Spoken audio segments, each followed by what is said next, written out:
स्वागत है आपका एक बार फिर ब्रेक के बाद। आप देख रहे हैं हमारा खास कार्यक्रम हल्का हलचल, और इस कार्यक्रम में हम आपको आपके हल्के में लाइव लेकर जाते हैं और बताते हैं कि क्या कुछ खास होने वाला है आज आपके हल्के में। तो आज आपको फरीदाबाद में लेकर चलते हैं और बताते हैं क्या कुछ खबरें सामने आ रही है फरीदाबाद से और क्या कुछ खास होने वाला है। तो इसी को लेकर हमारे संवाददाता मोनू पांचाल हमारे साथ जुड़ गए हैं फरीदाबाद से, ग्राउंड जीरो से, जो कि हमें तमाम जानकारी देंगे। मोनू, आपका स्वागत है।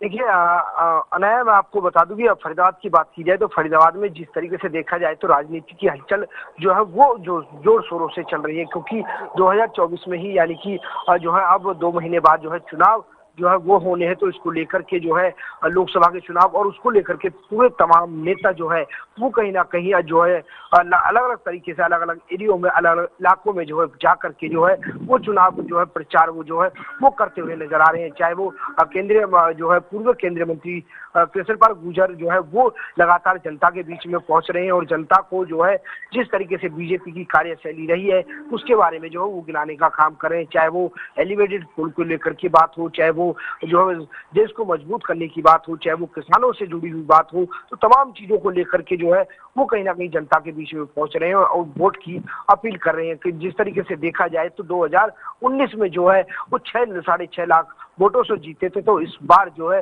वो 7-7.5 लाखों से जीतने का दावा यहाँ पर करते हुए नजर आ रहे हैं। तो इस तरीके से यहाँ पर लगातार जो है वो जनता के बीच में पहुंच रहे हैं और जनता को लुभावने वादे भी यहाँ पर दिए जा रहे हैं। अगर जब उन्होंने ये भी कहा कि अगर उनको दोबारा तीसरी बार जो है वो जनता बना करके संसद में भेजती है तो वो जिस तरीके से देखा जाए तो जो मेट्रो की जो आधारशिला बल्लभगढ़ से लेकर के पलवल तक के लिए जो रखी थी वो आधारशिला जो है वो पूरी तरीके से वो पुल जो है वो काम जो है होना शुरू हो जाएगा। तो कहीं ना कहीं 2024 में जो है 24 के बाद जो है मेट्रो को जो है पलवल तक पहुंचा दिया जाएगा। तो इस तरीके की चुनावी वायदे जो है वो यहाँ पर किए जा रहे हैं। इसके साथ साथ मैं बता दूं कि अनाया की जिस तरीके से देखा जाए तो जिस तरीके से मंत्रिमंडल विस्तार जो जिस तरीके से मंत्रिमंडल में जो शामिल हुए हैं उसके साथ साथ कहीं ना कहीं जाट नॉन जाट को लेकर के यहाँ पर राजनीति जो है वो गर्मी हुई है। तो कहीं ना कहीं जिला अध्यक्ष को लेकर के भी अब कहीं ना कहीं पूर्व जो है जिला अध्यक्ष है कहीं ना कहीं जाट समुदाय को लेकर के यहाँ पर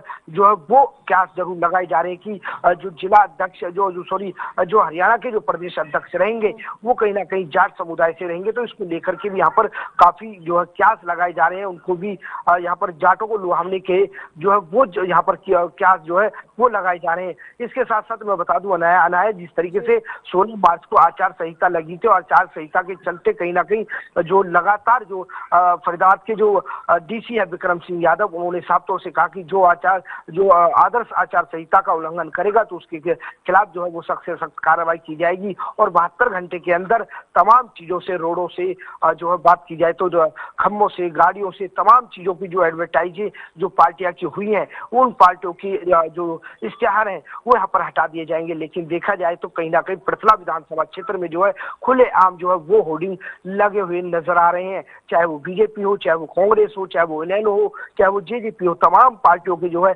वो यहाँ पर बैनर जो है वो लगते हुए दिखाई दे रहे हैं। तो कहीं ना कहीं यहाँ पर खुले आम जो है वो आचार संहिता का उल्लंघन यहाँ पर करते हुए नजर आ रहे हैं। उसके साथ साथ मैं बता दूं कि दीवारों पर भी जो है बड़े बड़े लेख जो है वो अपनी पार्टियों के बारे में यहाँ पर लिखे हुए हैं। तो इसको लेकर के भी जो है यहाँ पर खुले आम जो है वो चुनाव आचार संहिता का उल्लंघन यहाँ पर होता हुआ नजर आ रहा है।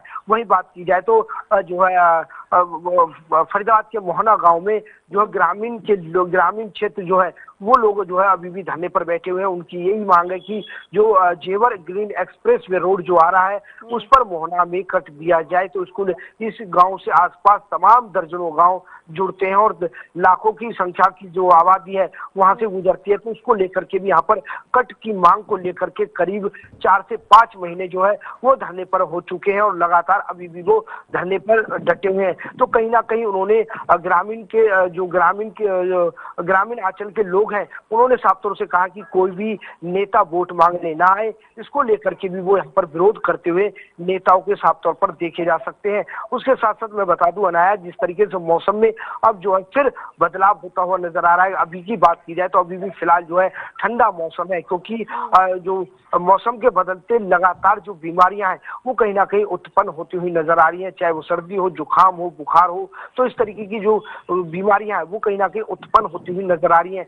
उसके साथ साथ मैं बता दूं अनाया, डॉक्टर भी एडवाइजरी देते हुए नजर आ रहे हैं, क्योंकि जिस तरीके से देखा जाए कि 2-3 दिन बाद जो है होली है, होली के बाद जो है ड्रेंडी, तो जिस तरीके से पानी से होली जो खेली जाती है, तो इसको लेकर के डॉक्टर यहाँ पर एडवाइजरी यहाँ पर देते हुए नजर आ रहे हैं कि जिस तरीके से ठंडा मौसम है वो पानी से होली यानी कि पानी की होली ना खेले और फूलों की होली खेले, रंग ज्यादा ना लगाए, नहीं तो जो है काफी बीमार लोग हो सकते हैं। तो इसको लेकर के भी यहाँ पर एडवाइजरी देते हुए नजर आ रहे हैं। जी अनाया।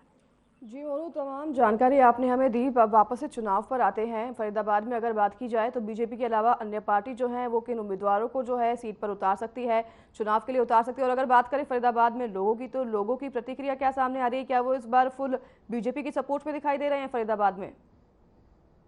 अगर बात की जाए तो फरीदाबाद में फरीदाबाद के चौक चौराहे और हुक्के की गुड़गुड़ाहट पर यही चर्चा नजर आ रही है, क्योंकि जिस तरीके से देखा जाए तो बीजेपी ने जो है फिरसल पाल का नाम जो है वो अपने कैंडिडेट का नाम घोषित कर दिया है, लेकिन तमाम पार्टियों के अभी किसी तरीके से कैंडिडेटों के नाम अभी घोषित यहाँ पर नहीं किए गए हैं। लेकिन बात की जाए तो यहाँ पर जो है सबसे चर्चित जो है वो कांग्रेस में रहे